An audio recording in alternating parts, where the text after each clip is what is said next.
Hello mga guys, sa mga nani dyan na mahirap pakainin ng prutas yung mga alaga ninyo. Madali lang yan mga guys. So may dalawang oring prutas akong dala. Orange at saka pomegranate. Grenade yan. Pomegranate. Tapos orange.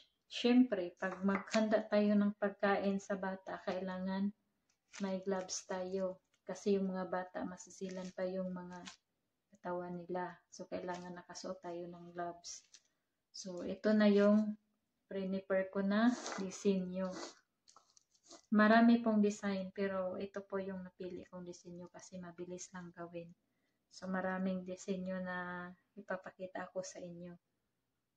So, first, ko lang to video para ipakita sa inyo yung mga batang mahirap pakainin.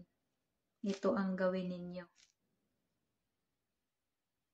So, yan guys, ginawa na natin parang bulaklak. So, lagyan natin ng design dito.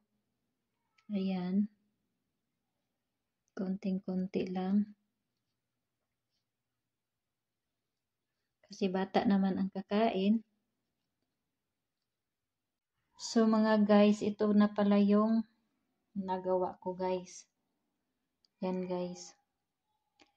Yung orange, yan nilagay ko sa gitna. Ang itsura niyan guys, pag tingnan, parang bulaklak yan siya. Tingnan nyo guys. Parang bulaklak. O, diba? So, yung mga pomegranate ilalagay natin sa may gilid.